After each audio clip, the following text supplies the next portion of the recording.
நீங்கள் நியாயாதிபதிகள் 7ஆம் அதிகாரத்திலே 3வது வசனத்திலே அந்த வசனத்தை நம்ம வாசிக்க முடியும். நியாயாதிபதிகள் 7ஆம் அதிகாரத்திலே 3வது வசனத்தை நம்ம வாசிப்போமே ஆனால் வாசிக்கலாமா? 3வது வசனம், ஆகையால் பயமும் திகிலும் உள்ளவன் எவனோ அவன் திரும்பி கீலேயாத் மலையிலிருந்து விரைவாய் ஓடி போக கடவான் என்றும் நீ ஜனங்களின் செவிகள் கேட்க பிரசித்திப்படுத்து என்றார். அப்பொழுது ஜனத்தில் 20,000 பேர் திரும்பி போய்விட்டார்கள், 10,000 பேர் மீதியாயிருந்தார்கள். நன்றாய் கவனிங்கள் ஆண்டவருடைய பிள்ளைகளே. இங்கே கிதியோன் ஒரு அனௌன்ஸ்மெண்ட் கொடுக்கிறான்.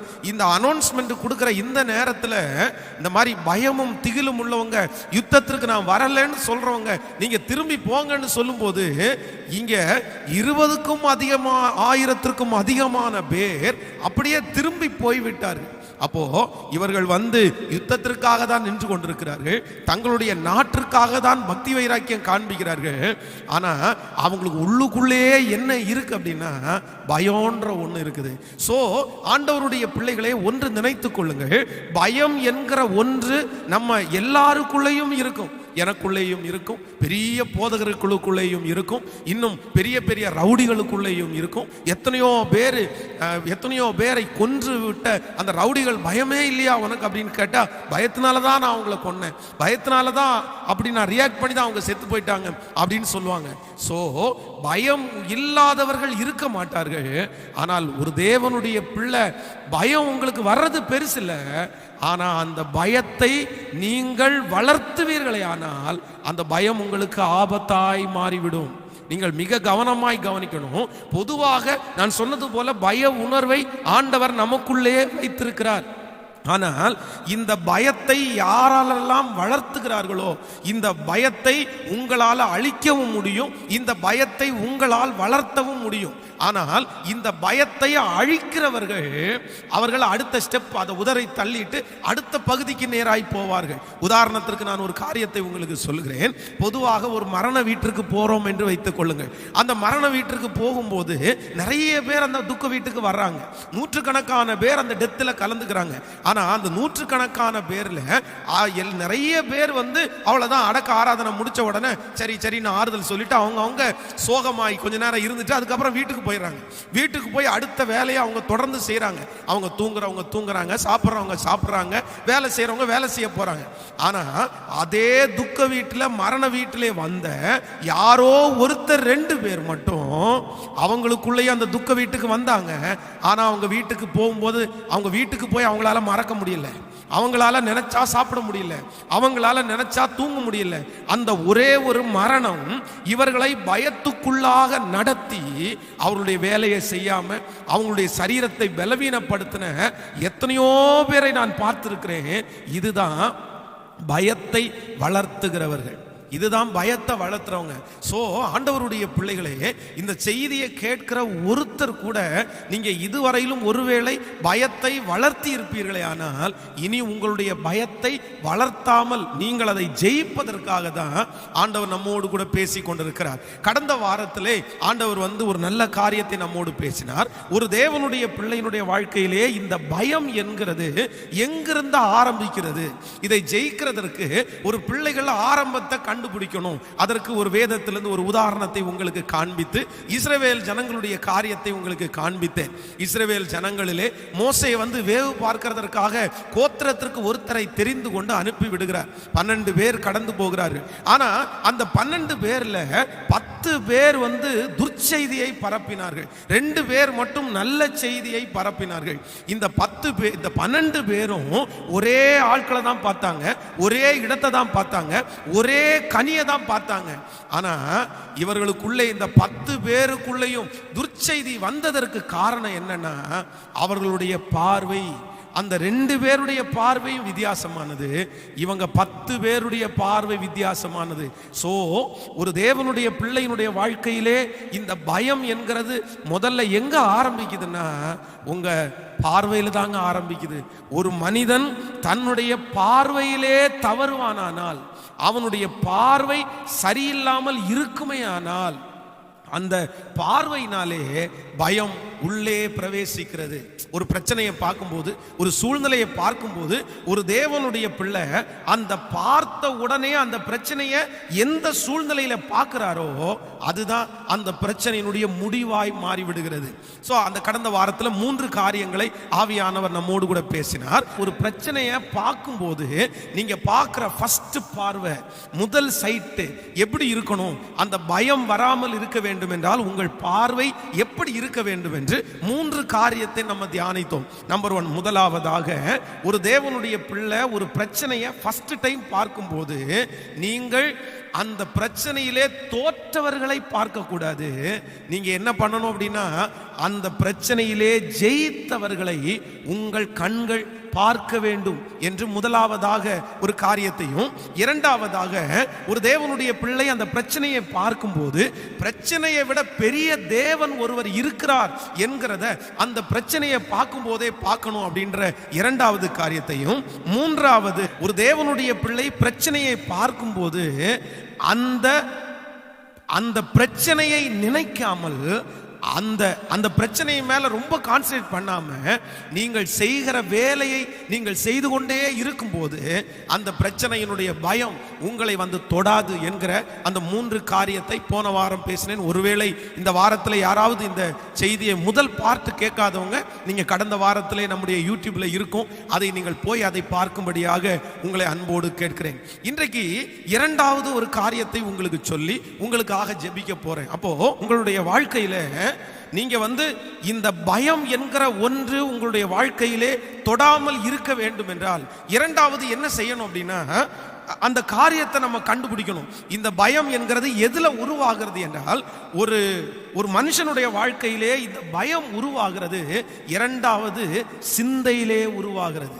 முதலாவதாக பயம் அவர்களுடைய பார்வையிலே உருவாகிறது, இரண்டாவது பயம் என்கிற ஒன்று சிந்தனையிலே உருவாகிறது. நீங்கள் ஏசாயா எழுதின தீர்க்கதரிசன புஸ்தகம் 47ஆம் அதிகாரத்திலே 13வது வசனத்தை நீங்கள் வாசிக்கும் போது, ஏசாயா எழுதின தீர்க்கதரிசன புஸ்தகம் 47ஆம் அதிகாரத்திலே 13வது வசனம், உன் திரளான யோசனைகளால் நீ இளைத்து போனாய், இப்போதும் ஜோசியரும் நட்சத்திரம் பார்க்கிறவர்களும் அமாவாசை கணிக்கிறவர்களும் எழும்பி உனக்கு நேரிடுகிறவைகளுக்கு உன்னை விலக்கி ரட்சிக்கட்டும். அந்த வசனத்தை இன்னொரு விசை, உன் திரளான யோசனைகளால் நீ இளைத்து போனாய், உன் திரளான யோசனைகளால் நீ இளைத்து போனாய். சோ ஒரு தேவனுடைய பிள்ளை இரண்டாவது எப்படி பயத்தினால் சிக்கப்படுறாங்க அப்படின்னா, அவர்களுடைய யோசனையினால தான் அவங்களுக்கு பயம் வருது, சிந்தனையினால தான் பயம் வருகிறது. ஒரு காரியத்தை, ஒரு பிரச்சனையை பார்த்த அடுத்த நிமிஷத்துல அந்த பிரச்சனையை, அந்த சோதனையை ஒரு தேவனுடைய பிள்ளை தன்னுடைய சிந்தனையிலே கொண்டு வந்து அந்த சிந்தனையிலே தடுமாறுவார்களே ஆனால் நிச்சயமா அந்த பயம் அவர்களை ஆளுகை செய்யும். ஸோ நம்ம கவனமா இருக்க வேண்டியது எதுல கவனமா இருக்கணும்னா, நம்முடைய சூழ்நிலைகள், நம்முடைய பிரச்சனைகளை சிந்தனைக்குள்ள, நம்முடைய யோசனைக்குள்ள கொண்டு போகும்போது ஆண்டவருடைய பிள்ளைகள் மிக மிக மிக கவனமா இருக்க வேண்டும். நீங்கள் அப்படி கவனமா இல்லாவிட்டால், நீங்கள் தேவையற்றதை யோசிப்பீர்களே ஆனால் உங்கள் யோசனைகள் பயத்தை கொண்டு வந்துவிடும். நிறைய பேரை நான் பார்த்திருக்கிறேன், நிறைய ஜனங்களை நான் பார்த்திருக்கிறேன். இந்த பயத்தின் பிடியிலே இருக்கிற நிறைய பேரு, அந்த பயம் அவங்களுக்கு எப்படி வந்துச்சு அப்படின்னா, அவங்க நிறைய பேர் எதுல பயப்பட்டாங்கன்னா, சிந்தனையினாலே யோசிச்சு தேவையற்றதை சிந்தனை பண்ணி தேவையற்றதை போட்டு மனதில் போட்டு குழப்பி கொண்டதுனால பயத்தினுடைய பிடியினாலே சிக்கப்பட்டிருக்கிறவர்களை பார்த்திருக்கிறேன். இந்த ஆராதனை வேளையிலே இந்த சத்தத்தை கேட்கிறவர்கள் கூட யாரோ ஒருத்தர் அப்படி இருக்கலாம். பாஸ்டர், உண்மையிலே நான் அப்படிதான், என் சிந்தனையினாலே, என்னுடைய யோசனையினாலே நான் எதையோ ஒன்றை குறித்து அதிகமாய் யோசித்து, அந்த பிரச்சனையை குறித்து அதிகமாய் நான் யோசித்து நான் இன்னைக்கு சிக்காயிட்டேன், அந்த பயத்தினாலே நான் நிரம்பப்பட்டேன் என்று யாரோ ஒருத்தர் இருக்கலாம். ஆனா நான் நம்புறேன், இந்த செய்தியை கொடுத்து முடிக்கிறதற்குள்ள ஆண்டவர் ஒரு மிகப்பெரிய விடுதலையை உங்களுக்கு தருவார் என்று நான் விசுவாசிக்கிறேன். நீங்க 1 சாமுவேலின் புஸ்தகத்திலே 18ஆம் அதிகாரம் 29வது வசனத்தை வாசிக்கும் போது, 1 சாமுவேல் 18ஆம் அதிகாரத்தை எடுத்துக்கொள்ளலாம். 18ஆம் அதிகாரத்தில் 29வது வசனத்தில் ஆகையால் சவுல் இன்னும் அதிகமாய் தாவீதுக்கு பயந்து தான் உயிரோடு இருக்கும் நாளெல்லாம் தாவீதிற்கு சத்துருவாயிருந்தான். இன்னொரு விஷயம் கூட வாசிக்கிறேன். ஆகையால் சவுல் இன்னும் அதிகமாய் தாவீதுக்கு பயந்து தான் உயிரோடு இருந்த நாளெல்லாம் தாவீதுக்கு சத்துருவாய் இருந்தான். ஆண்டவருடைய பிள்ளைகளே, கவனமா இந்த இடத்துல கவனிங்க. இங்க சவுல் ராஜா தாவீதை விட குறைந்தவன் அல்ல, தாவீதை விட எல்லா விதத்திலும் அவன் மேலானவனாய் இருக்கிறான். தாவீதிற்கு படை ஆட்கள் இல்லை, ஆனா சவுல் ராஜாவுக்கு தன்னுடைய கையிலே படை ஆட்கள் இருக்காங்க. தாவீது சாதாரணமான ஒரு மனுஷன், ஆனா சவுல் ராஜா ராஜாவா இருக்கிறார். ஆனா தாவீது பயப்படல, சவுல் ராஜா தாவீதை பார்த்து பயப்பட்டார். என்ன காரணம்னு நீங்க வேதத்துல வாசித்து பார்ப்பீர்களே, ஆனால் வேற எதுவும் இல்லை. தாவீது, நான் உனக்கு எதிரியா வருவேன், உன்னை நான் கொன்றுவேன், நான் கோலியாத்தை கொன்னது மாதிரி உன்னை கொன்றுவேன், உன் ராஜ பதவியை நான் என்னிடத்துல இருந்து புடுங்கிக்குவேன் அப்படின்னு எந்த இடத்துலையுமே தாவீது சொல்லவே இல்லை, எந்த இடத்துலையும் சொல்லலை. அதற்கு மாறாக சவுலை பார்க்கும் போதெல்லாம் என்ன சொன்னார் அப்படின்னா, என் ஆண்டவனே, என் தகப்பனே, உங்களுக்கு விரோதமா நான் எழும்பவே இல்லை, உங்களுக்கு விரோதமா ஒரு காரியத்தை நான் செய்யல, என் மேல ஏன் கோபமா இருக்கிறீங்க, இனியும் கூட என் மேல உங்களுக்கு நம்பிக்கை வரலையா அப்படின்னு அந்த அவன் கூட இருக்கிற அவனோடு இருக்கிறவங்க சவுலை கொல்றதற்கு சரியான நேரம் இதுதான், இதுல கொன்றலான்னு சொன்னதுக்கு அப்புறம் கூட தாவீது சொல்றான், இல்ல இல்ல, தேவன் அபிஷேகம் பண்ணின ஒரு மனுஷன் மேல நான் கை வைக்க மாட்டேன்னு அந்த இடத்துல இருந்து விலகி கொள்கிறான். சோ அவனுக்கு எதிரி இல்ல, அவனை கொல்றதற்கு பார்க்கல, அவன் ராஜ பதவியை புடங்க பார்க்கல. ஆனா இந்த சவுல் ராஜாவுக்கு எல்லாமே இருக்குது, ராஜாவா இருக்கிறார். இவர் நினைச்சா என்ன வேணாலும் தாவீதை பண்ணலாம். ஆனா ஏன் பயந்துட்டார் அப்படின்னா, அவருடைய சிந்தனை, தாவீதை குறிச்சு அவருடைய யோசனை, தனக்கு எதிரியே இல்லாத ஒரு மனுஷனை எதிரின்னு தான் யோசிச்சதுனால வேதம் சொல்லுது, சவுல் ராஜா தன்னுடைய வாழ்க்கையில எல்லாவற்றையுமே இழந்துட்டாரு. இந்த சத்தத்தை கேட்கிற தேவ பிள்ளையே, உங்க வாழ்க்கையில எப்பொழுது பயத்தின் பிடியிலே நீங்கள் அகப்படுவீர்கள் தெரியுமா? உங்களுக்கு தேவையற்ற காரியங்கள் இல்லை என்றால் உங்களுடைய விரோதிகளே அல்ல, உங்களுக்கு பிரச்சனை ஆட்களே அல்ல, அதான் அவங்க செய்வனை செஞ்சிருக்கவே மாட்டாங்க, அவங்க இவங்களுக்கு விரோதமா எழும்பி இருக்கவே மாட்டாங்க. யாரோ ஒருத்தர் உங்களுக்கு விரோதமா அவங்க அப்படி பண்ணிட்டாங்க, இல்லைன்னா அவங்க பார்க்குற ஏதோ ஒரு பொருள், அவங்க சொல்ற ஏதோ ஒரு வார்த்தையை வச்சுட்டு இவன் எனக்கு எதிரியா இருப்பானோ, இவன் எனக்கு பகையாளியா இருப்பானோ, இவன் எனக்கு அப்படி பண்ணியிருப்பானோ, இந்த மாதிரி எல்லாம் செஞ்சிருப்பானோன்னு சொல்லி நிறைய பேர் தங்களுடைய சிந்தையினாலே யோசித்து பயத்தின் பிடியினாலே சிக்கப்பட்டு தன்னுடைய வருமானங்களை இழந்து, வேலைகளை இழந்து இன்னைக்கு கஷ்டப்படுகிற எத்தனையோ பேரை நான் பார்த்துருக்கிறேன். ஆனா அப்படி யாராவது நீங்கள் இருப்பீர்களே ஆனால் இல்லவே இல்லை. முதல்ல உங்களுக்கு எங்க தைரியம் வரணும் அப்படின்னா, உங்களுடைய யோசனையை நீங்க சரி செய்யாம, உங்க சிந்தையை நீங்க சரி செய்யாம பயத்திலிருந்து ஒரு தேவனுடைய பிள்ளை வெளியே வரவே முடியாது. பயத்திலிருந்து ஒரு தேவனுடைய பிள்ளை வெளியே வரவே முடியாது. சோ ஆண்டவருடைய சமூகத்துல ஆண்டவருடைய பிள்ளைகள் தயவு செய்து ஒப்பு கொடுங்க. ஆண்டவரே, நாம் பயப்படாமல் இருப்பதற்கு என்னுடைய சிந்தனையை நீர் பலப்படுத்துவீராக. நீங்கள் என்னாகமம் 13ஆம் அதிகாரத்தை வாசிக்கும் போது கடந்த வாரத்துல கூட வாசித்தோம், இஸ்ரவேலில் இருந்து வேவு பார்க்க போனவர்கள் எதனாலே அவர்கள் பயப்பட்டார்கள் என்று, முதலாவது அவர்கள் பார்வையிலே பயப்பட்டார்கள், இரண்டாவது அவங்களே சிந்திக்க ஆரம்பிச்சிட்டாங்க. ஐயோ, இவங்க பெரிய பலசாலிகளா இருப்பாங்களோ, அவங்களோட இவங்க ஃபைட் பண்ண போகல, அவங்களோட இவங்க சண்டை பண்ண போகல, அவங்களுடைய உருவத்தை பார்த்து இவங்களாகவே ஒரு கற்பனை பண்ண ஆரம்பிச்சிட்டாங்க. ஸோ இவ்வளோ பெரிய உருவமா இருக்கிற மனுஷன் நம்ம தள்ளுனாலே விழுந்துருவோம், இவ்வளோ பெரிய மனுஷன் நம்மளை ஊதுனாலே நம்ம பறந்து போயிடுவோம் எல்லாம் இவங்களா மனசுக்குள்ள சிந்தனையினாலே பயப்பட்டு துர்ச்செய்தியை பரப்பி விட்டார்கள்.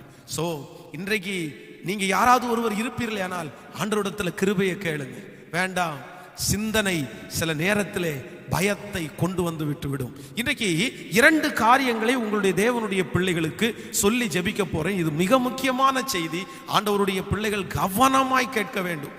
இந்த சூழ்நிலைக்கு இந்த செய்தி மிகவும் தேவை என்று நான் நம்புகிறேன். அதனால ரொம்ப கவனமா கேளுங்க. ஒரு தேவனுடைய பிள்ளை எப்படியெல்லாம் சிந்திக்க கூடாது என்கிறதை குறித்து 2 காரியங்களை உங்களுக்கு சொல்லி உங்களுக்கு ஜெபிக்க போகிறேன். நம்பர் 1, முதலாவதாக எப்படி சிந்திக்க கூடாது, இல்லை என்றால் எப்பேற்பட்ட சிந்தை உங்களுக்கு பயத்தை கொண்டு வரும் என்கிறதை குறித்து வாசிக்கலாம். ரோமரின் புஸ்தகத்தை முதலாவது நம்ம எடுத்துக்கொள்ளலாம். ரோமர் 12ஆம் அதிகாரத்தை நம்ம எடுத்துக்கொள்ள போகிறோம். ரோமர் 12ஆம் அதிகாரம் 3வது வசனத்தை நம்ம வாசிக்க போறோம். 12ஆம் அதிகாரம் 3வது வசனம். அல்லாமலும் எனக்கு அருளப்பட்ட கிருபையினாலே நான் சொல்லுகிறதாவது, உங்களில் எவனானாலும் தன்னை குறித்து எண்ண வேண்டியதற்கு மிஞ்சி எண்ணாமல் அவனவனுக்கு தேவன் பகிர்ந்த விசுவாச அளவின்படியே தெளிந்த எண்ணம் உள்ளவனாய் எண்ண வேண்டும். நன்றாய் கவனிங்கள். இன்னொரு விஷயம் கூட வாசிக்கலாம். ரோமர் 12ஆம் அதிகாரம் 3வது வசனம். அல்லாமலும் எனக்கு அருளப்பட்ட கிருபையினாலே நான் சொல்லுகிறதாவது, உங்களில் எவனானாலும் தன்னை குறித்து எண்ண வேண்டியதற்கு மிஞ்சி எண்ணாமல் அவனவனுக்கு தேவன் பகிர்ந்த விசுவாச அளவின்படியே தெளிந்த எண்ணம் உள்ளவனாய் இருக்க வேண்டும். உங்களில் எவனானாலும் தன்னை குறித்து எண்ண வேண்டியதற்கு மிஞ்சி. அப்போ ஒரு மனுஷனுடைய வாழ்க்கையில எப்பேற்பட்ட சிந்தை உங்களுக்கு பயத்தை கொண்டு வரும்னா, நீங்க எண்ணக்கூடியதற்கு, நீங்க நினைப்பதற்கு, நீங்க யோசிக்கிறதற்கு ஆண்டவர் சொல்றாரு, ஒரு வரைமுறை என்று ஒன்று இருக்கிறது.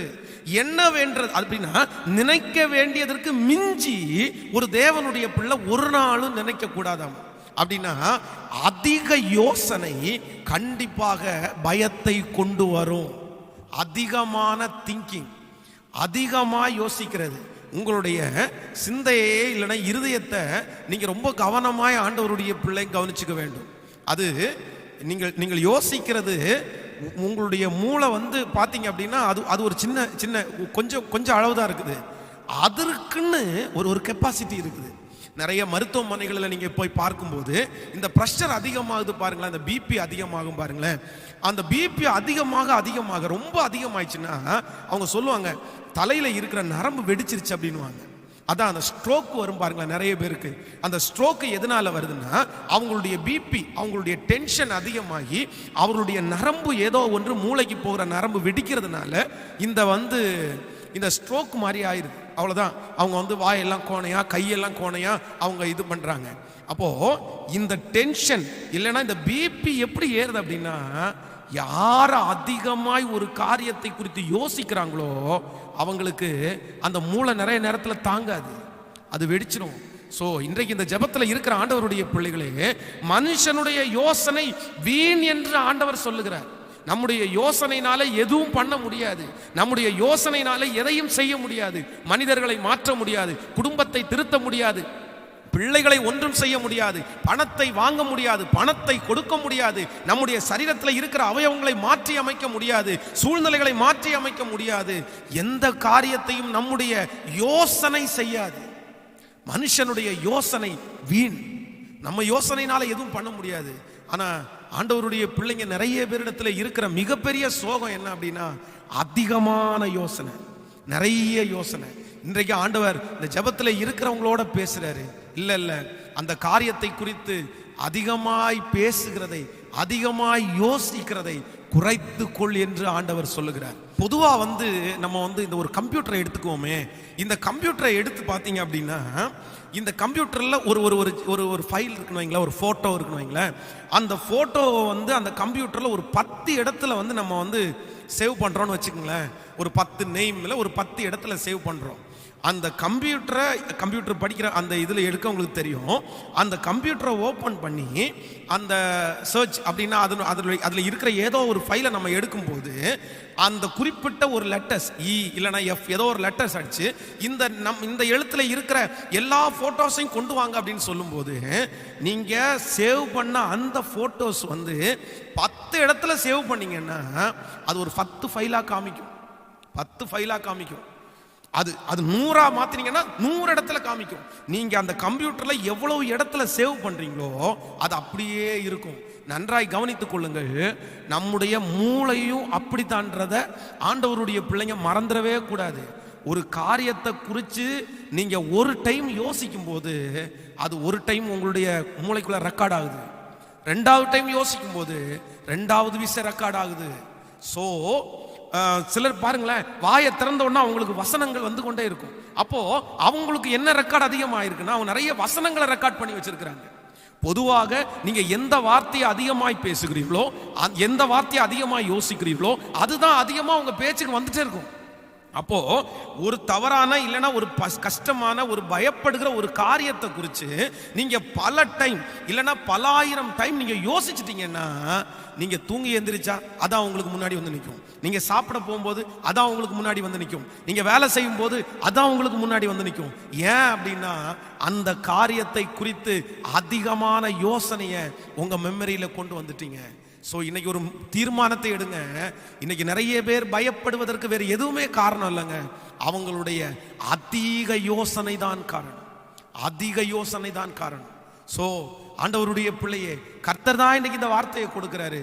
நீங்க அதை குறித்து யோசனையை ஸ்டாப் பண்ணுங்க. என் எதிர்காலத்தை நினைச்சா எனக்கு பயமா இருக்கு பாஸ்டர், என் கடனை நினைச்சா எனக்கு பயமா இருக்கு பாஸ்டர், என் வேலையை நினைச்சா எனக்கு பயமா இருக்குது. அதுவும் இப்பொழுது ஒரு சில மாதங்களிலே நடந்த இந்த சூழ்நிலைகளை பார்த்து நிறைய பேருக்கு யோசனை வந்து கொண்டே இருக்கலாம். என்னுடைய கல்யாண காரியம், என்னுடைய தேவைகள், என்னென்னமோ யோசனை என்னால கண்ட்ரோல் பண்ணவே முடியாத அளவுக்கு நிறைய பேர் இன்னைக்கு மாறிட்டாங்க.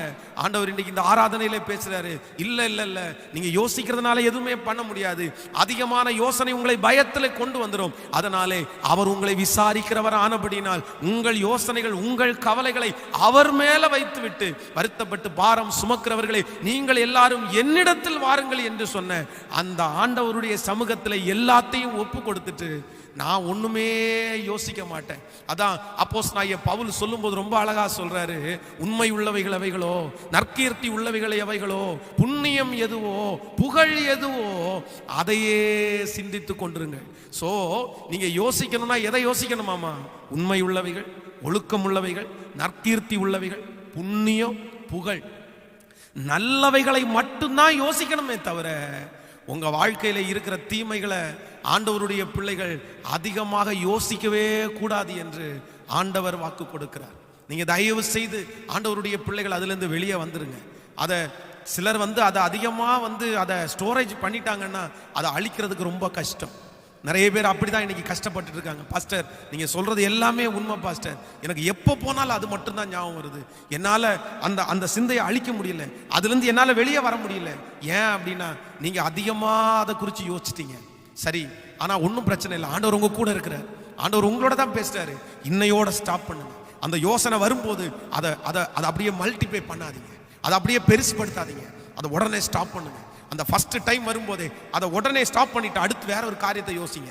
நல்ல காரியத்தை யோசிங்க, உண்மை உள்ளவங்களை யோசிங்க, ஆண்டவர் செய்ய போறதை யோசிங்க, கர்த்தர் செய்த நன்மைகளை எல்லாம் யோசிங்க. நீங்க ஸ்டாப் பண்ண அது ஒரு நாள்ல நடக்கிற விஷயம் இல்லை. சிலருக்கு 3 நாட்கள், சிலருக்கு 1 வாரம், சிலருக்கு 1 மாசம் கூட ஆகலாம். நீங்க எந்த அளவுக்கு அதிகமாக யோசித்து அந்த பயத்தின் பிடியில வந்தீங்களோ அந்த அளவுக்கு நீங்க அதை ஓவர் கம் பண்ணணும். நான் யோசிக்க மாட்டேன், அது வந்தாலே உடனே நெக்ஸ்ட், அது வந்த உடனே அடுத்து, அந்த நிமிஷத்துல தான் ஒரு இடத்துல உட்காருவீங்க.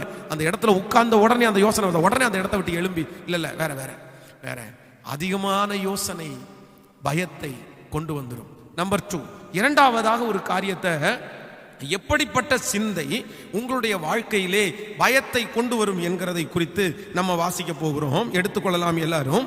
2 சாமுவேலின் புஸ்தகம் 17ஆம் அதிகாரத்தை நம்ம எடுத்துக்கொள்ளலாம்.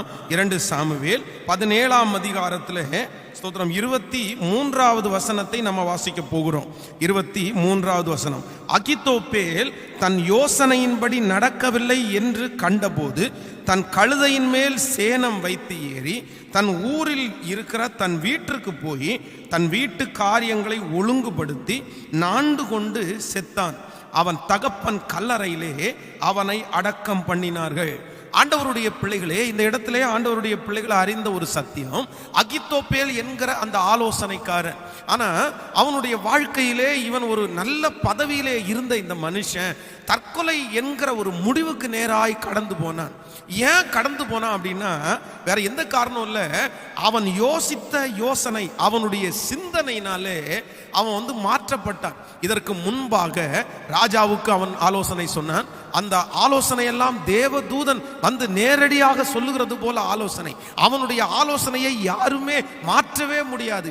அந்த அளவுக்கு ஒரு நல்ல ஆலோசனைக்காரனா இருந்த அந்த தேவ மனுஷன் இப்ப திடீரென்று அவனுடைய ஆலோசனையை கேட்கலன்னு உடனே யோசிக்க ஆரம்பிச்சான்.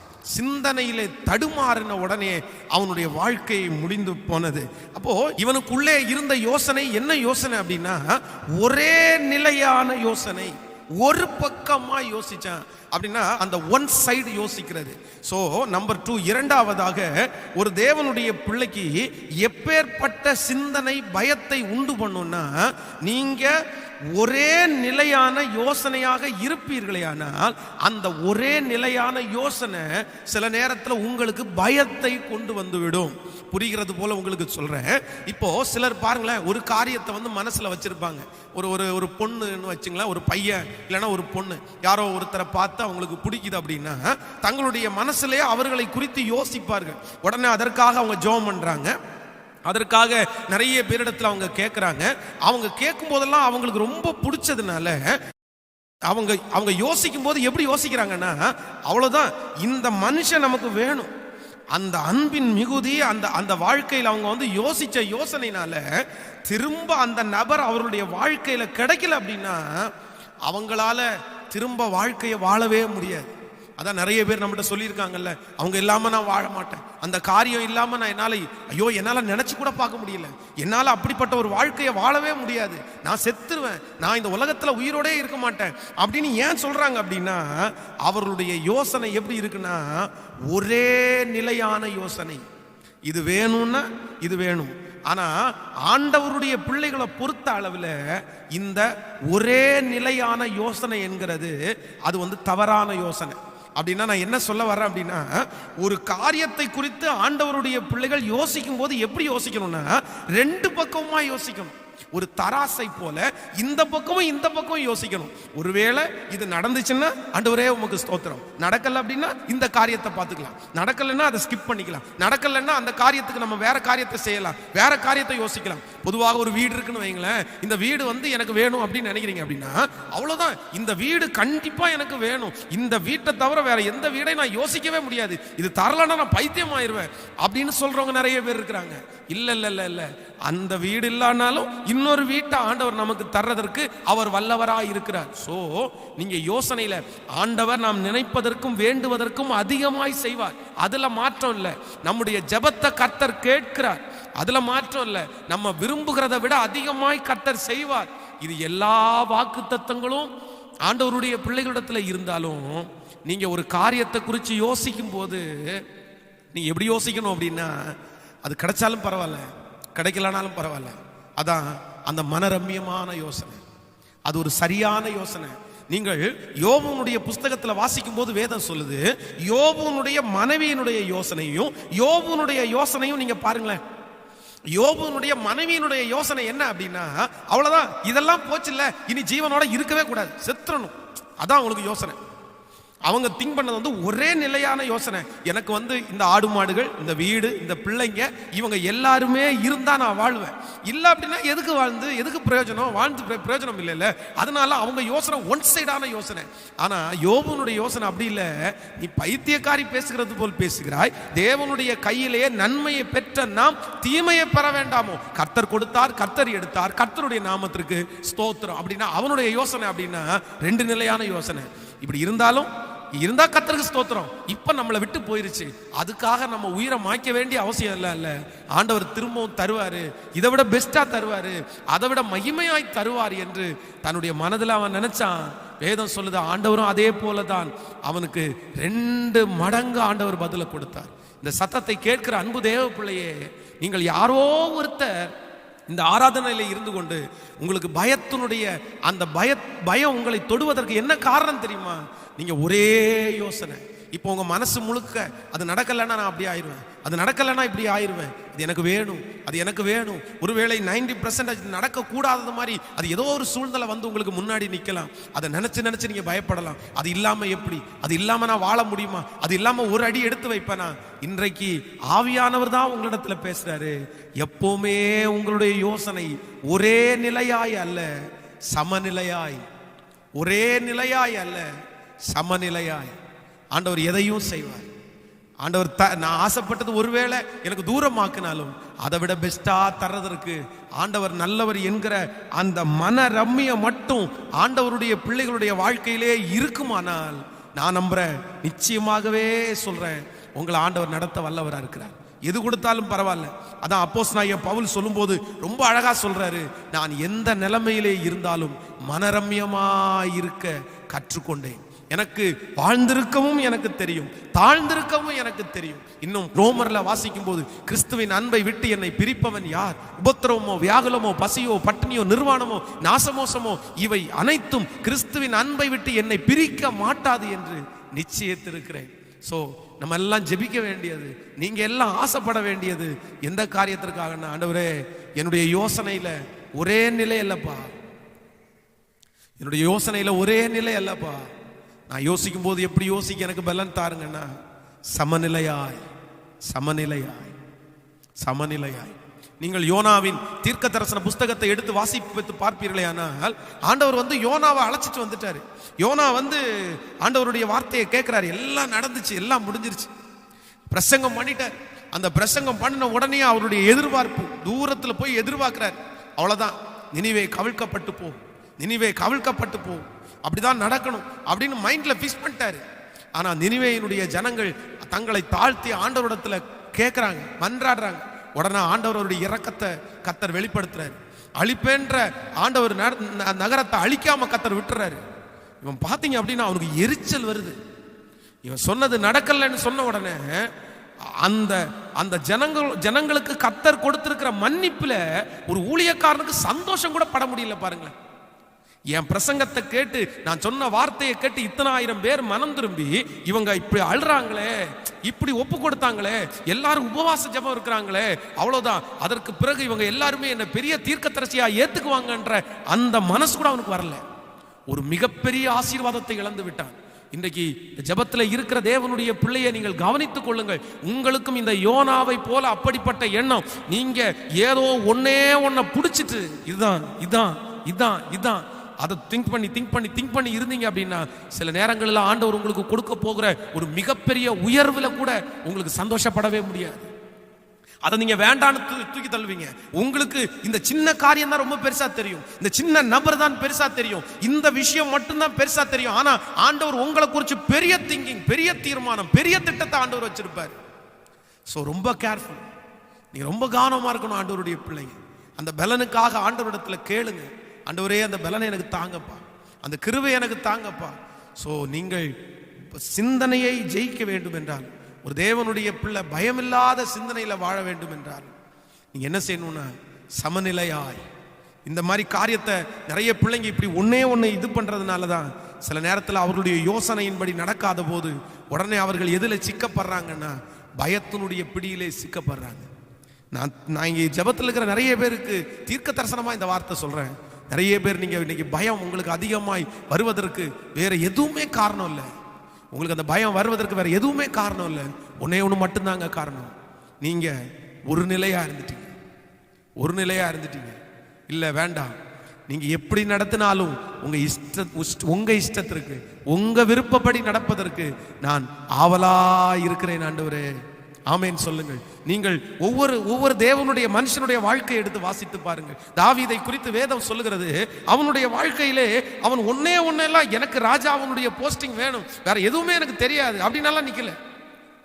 ஒரு நாள்ல அவன் ஒரு மிகப்பெரிய ஹீரோவா போற்றப்பட்டாலுமே அடுத்து உடனே ஒரு சோதனை காலம் வருது. அவன் கெபிகளில் போய் தங்குகிறான். ஆனா அதை அவன் ஏத்துக்காம இல்லவே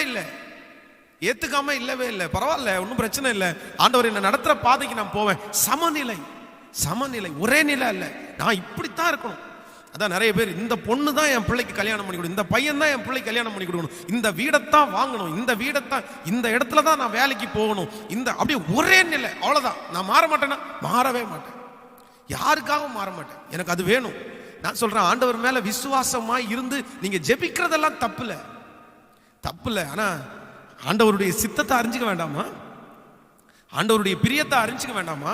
ஒருவேளை ஆண்டவருக்கு சித்தம் இல்லாமல் அந்த காரியம் உங்கள் கைத்தவறி போகும்போது, அன்னைக்கு உங்க மனசு முழுக்க அவிசுவாசமும் பயமும் வருகிறத விட்டுட்டு சமநிலைமையா இருப்போமையானால் எதை வேணாலும் ஏத்துக்கிறேன் ஆண்டவரே, எதை வேணாலும் ஏத்துக்கிறேன், தாவீதை போல எது வேணாலும் ஏத்துக்கிறேன். நீங்கள் ரெபேக்காளை குறித்து வேதம் சொல்லுது, ஈசாக்கு ரெபேக்காள் இவங்க ரெண்டு பேருடைய வாழ்க்கையிலும் அப்படிதான்.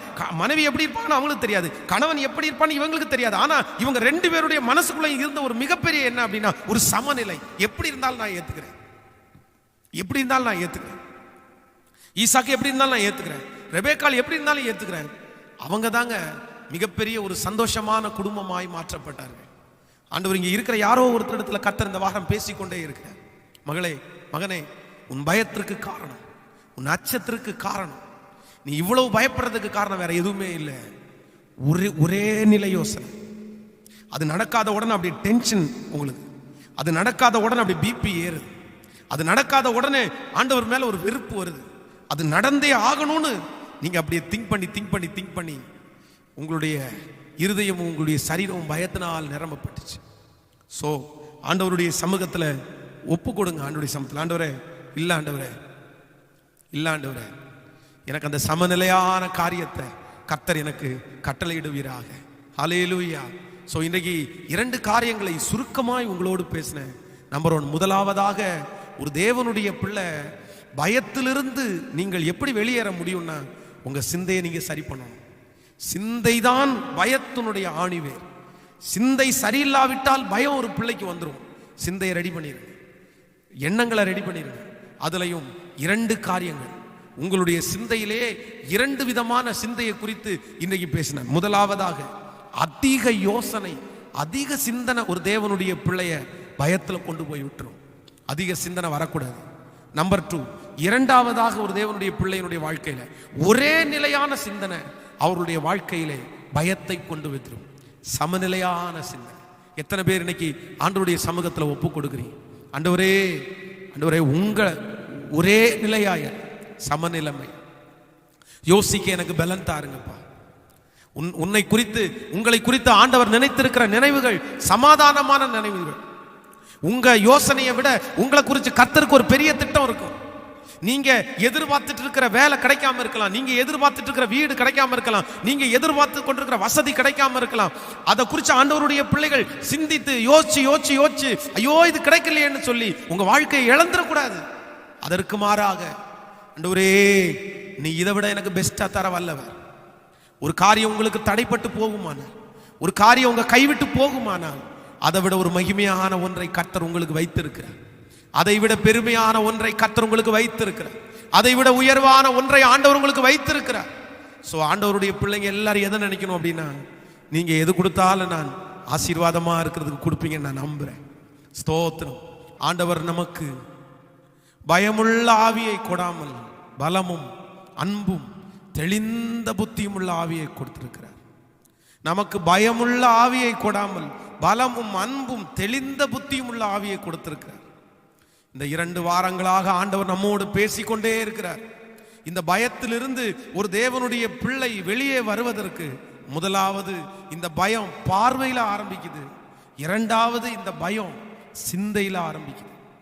இந்த 2 காரியத்தையும் ஒரு தேவனுடைய பிள்ளை சரியாக நடத்துவீர்களே ஆனால், இந்த 2 காரியத்தையும் தேவனுடைய பிள்ளைகள் அப்படியே தேவன் கொடுத்த அந்த ஆலோசனையின்படி நீங்க இருப்பீங்கன்னா, நிச்சயமா சொல்றேன், அந்த பயத்தை ரொம்ப அழகா நீங்க தூக்கி போட முடியும். முதல் வாரத்தில் ஆண்டவர் நம்மோட பேசினார். பார்வையில நம்முடைய பார்வை ஒரு பிரச்சனையை பார்க்கும்போது ஒரு தேவனுடைய பிள்ளை எப்படி பார்க்கணும்னு சொல்லிட்டாரு. இந்த வாரத்தில் ஆண்டவர் சொல்லிட்டாரு, சிந்தனையில ஒரு காரியத்தை சிந்திக்கும் போது தேவனுடைய பிள்ளை சிந்தனையில 2 காரியத்தை செய்யணும். 1, அதிகமா நீங்க சிந்திச்சிடக்கூடாது. அதான் ஆண்டவர் ஃபர்ஸ்ட் சொன்ன, யோசனைனால இழைச்சு போயிடாதீங்க. மனுஷனுடைய யோசனை வீண். அதான் திரும்ப திரும்ப நான் உங்களுக்கு சொல்றேன். நம்பர் 2, இரண்டாவது நீங்க அதை மறந்துடவே கூடாது. உங்களுடைய யோசனையில எப்பொழுதுமே சமநிலைமை தான் இருக்கணுமே தவிர ஒரு நிலை இருந்துடக்கூடாது. ஒன்னையே பிடிச்சிட்டு இருந்துடாது. ஜெபிக்கலாமா? நீ உங்க எல்லாருக்காகவும் இன்றைக்கு இந்த ஆராதனையில் ஜெபிக்க போறேன். எல்லாருக்காகவும் ஜெபிக்க போறேன் ஆண்டவருடைய சமூகத்தில். ஆண்டவர் அந்த பயத்திலிருந்து ஆண்டவர் உங்களை விடுதலை கொடுக்க போறார். இந்த ஆராதனை வேளையில யாரோ ஒருவர் பயத்தோடு நீங்கள் இருப்பீர்களே, ஆனால் நீங்க இருக்கிற இடத்துல முழங்கால் படியிடுங்க. தேவனுடைய பிரசன்னம் உங்களை தொடும், தேவனுடைய மகிமை உங்களை வந்து தொடும். ஆண்டவர் அந்த பயத்தினுடைய பிடியிலிருந்து முழுவதுமா ஆண்டவர் உங்களை எடுத்து போட போறார். ஜெபிக்கலாமா? முழங்கால் படியிடுங்க முடிஞ்சவங்க. Thank you Jesus. அது உங்க பிள்ளைகளுக்கா இருக்கலாம் பயம், ஒருவேளை உங்கள் பிள்ளைகளை குறிச்சா இருக்கலாம், உங்க எதிர்காலத்தை குறிச்சா இருக்கலாம், வாழ்க்கையை குறிச்சா இருக்கலாம். ஆனா இன்றைக்கு இந்த ஆராதனை நேரத்தில் அந்த பயத்தை ஆண்டவர் வெளியே எடுத்து போட போறாரு. சிந்தையில இருக்கிற பயத்தை எடுத்து போட போறாரு. அந்த பார்வையில இருக்கிற பயத்தை எடுத்து போட போறாரு. நன்றி ஆண்டவரே. தகப்பனே, உம்முடைய பிள்ளைகள் எல்லாருக்காகவும் ஜெபிக்கிறேன். இந்த ஆராதனையில யாரோ ஒருவர் பயத்தோடு இருப்பார்களே, ஆனால் அவர்கள் மேல் உம்முடைய ஆசீர்வாதத்தின் நதி ஊற்றப்படுவதாக ராஜா. உங்க கரம் அவர்கள் மேல் வைக்கப்படுவதாக ராஜா. பயமுள்ள ஆவியை கொடாமல் பலமுள்ள ஆவியை கொடுத்திருக்கிறீரே. இப்பொழுது அவர்களுடைய மனதிலே, இருதயத்திலே ஆண்டவரே இருக்கிற அந்த பயத்தை இயேசுவின் நாமத்தினால கடிந்து அப்புறப்படுத்தி நான் ஜெபிக்கிறேன்.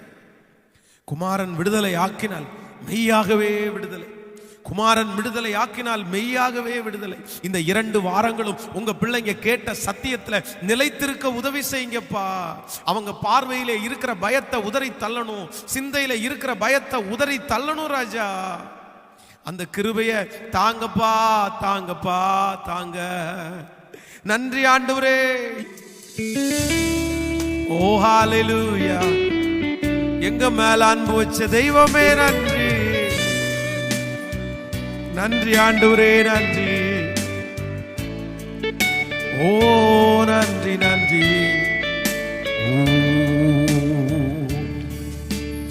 என் மீதா இத்தனை அன்பு இயேசு ராஜா, வானமும் பூமியாவும் படைத்த வல்ல ராஜா, சர்வ வல்ல ராஜா. என் மீதா இத்தனை அன்பு இயேசு ராஜா, வானமும் பூமி யாவும் படைத்த வல்ல, சொல்லுவோம், சர்வ வல்ல. கரங்களை உயர்த்தி இயேசு ராஜா, இயேசு ராஜா, இயேசு ராஜா, இயேசு ராஜா, இயேசு ராஜா, இயேசு ராஜா, இயேசு ராஜா, இயேசு ராஜா,